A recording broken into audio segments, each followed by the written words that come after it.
চাওক আমি শেহতীয়াকৈ যিবিলাক দুলীয়াজানৰ বীৰেন সিং পেট্ৰল ডিপুত সংঘটিত ঘটনাৰ যিখিনি পৰিঘটনা আমি দেখিবলৈ পাইছোঁ, নাওহলীয়া আৰক্ষী চকী যিটো হিংসাত্মক ঘটনা, আৰক্ষীৰ ওপৰত যি ধৰণৰ এটা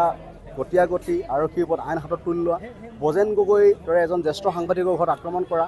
সমান্তৰালভাৱে আজি শেহতীয়াকৈ যিটো বীৰেন সিং পেট্ৰল ডিপুত সংঘটিত ঘটনাত শংকৰজ্যোতি বৰুৱাক এগৰাকী দাগী অপৰাধী স্মাগলাৰ ক্ৰিমিনেলৰ দৰে যেনেধৰণে চুচুৰাই হাতত হেণ্ডকাপ লৈ কওঁতে চোতালে চোতালে দৌৰাই ফুৰিছে, এই ঘটনাখিনিত আচলতে আমি অত্যন্ত দুখিত হৈছোঁ। উপায়হীন হৈ আৰক্ষী প্ৰশাসনৰ চূড়ান্ত ব্যৰ্থতা, গৃহ বিভাগৰ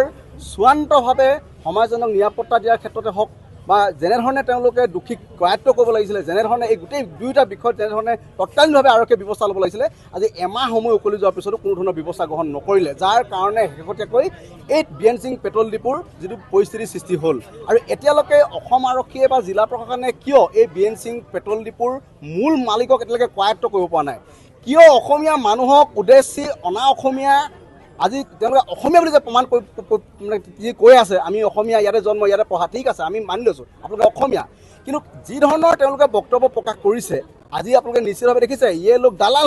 হে ফি খানেৱালা হে। সমগ্ৰ সমাজখনক, সমগ্ৰ আমাৰ অসমীয়া মানুহখিনিক, বিভিন্ন জাতি জনগোষ্ঠী, আমাৰ সকলোকে এই কথাখিনি অপমান কৰিছে। গতিকে এই গোটেই ঘটনাত বীৰেন সিং স্বত্বাধিকাৰী তেল ডিপুৰ গ্ৰেপ্তাৰ হ'ব লাগিব। এই যিগৰাকী অসমীয়া সমাজ ব্যৱস্থাক, অসমীয়া মানুহক অপমান কৰিছে, এইগৰাকীকো গ্ৰেপ্তাৰ দিবলৈ আজি আমি ইতিমধ্যে দুলীয়াজানৰ বিভিন্ন জাতীয় জনগোষ্ঠীয় দল সংগঠন, মহিলা সংগঠন সকলো একত্ৰিত হৈ দুলীয়াজান মিডিয়া চেণ্টাৰত আমি সিদ্ধান্ত গ্ৰহণ কৰিছোঁ 23 তাৰিখৰ ভিতৰত যদি এই গোটেই ঘটনাৰ উচিত পৰ্যায়ত দণ্ডাধীশ পৰ্যায়ত তদন্ত হৈ যদি এক সঠিক নিৰপেক্ষ তদন্ত যদি দোষীক গ্ৰেপ্তাৰ নকৰে আৰু এই বীৰেন সিং পেট্ৰল পাম্পৰ স্বত্বাধিকাৰীক যদি গ্ৰেপ্তাৰ নকৰে আৰু অসমীয়া মানুহৰ ওপৰত বিৰূপ মন্তব্য কৰা এইগৰাকীক লেডিক যেতিয়ালৈকে গ্ৰেপ্তাৰ নকৰিব, আমি দুলীয়াজানত বন্ধৰ দৰে পৰিৱেশ সৃষ্টি কৰিবৰ কাৰণে কিন্তু সিদ্ধান্ত গ্ৰহণ কৰিছোঁ। আৰু ইয়াৰ কাৰণে আমি সকলো পক্ষক যাতে গোষ্ঠী সংঘৰ্ষৰ যাতে এটা তৃতীয় পক্ষই যাতে সুযোগ ল'ব নোৱাৰে, ভাতৃঘাতী সংঘৰ্ষৰ যাতে সুযোগ ল'ব নোৱাৰে, অসমীয়া অনা অসমীয়াৰ মাজত যাতে এটা সুযোগ আনিব নোৱাৰে, সংঘাত লগাব নোৱাৰে, তাৰ কাৰণে দৃষ্টি ৰাখিবৰ কাৰণে অনুৰোধ জনাইছোঁ। আমি এটা কথাই আহ্বান জনাইছোঁ, আৰক্ষী প্ৰশাসন চূড়ান্ত ব্যৰ্থ হৈছে, আৰক্ষী প্ৰশাসন চূড়ান্তভাৱে বিফল হৈছে, গৃহ বিভাগ চূড়ান্তভাৱে বিফল হৈছে। গতিকে এই কথাখিনি কৈছোঁ, 23 তাৰিখৰ ভিতৰত যদি কোনো ধৰণৰ এটা পদক্ষেপ অসম চৰকাৰে,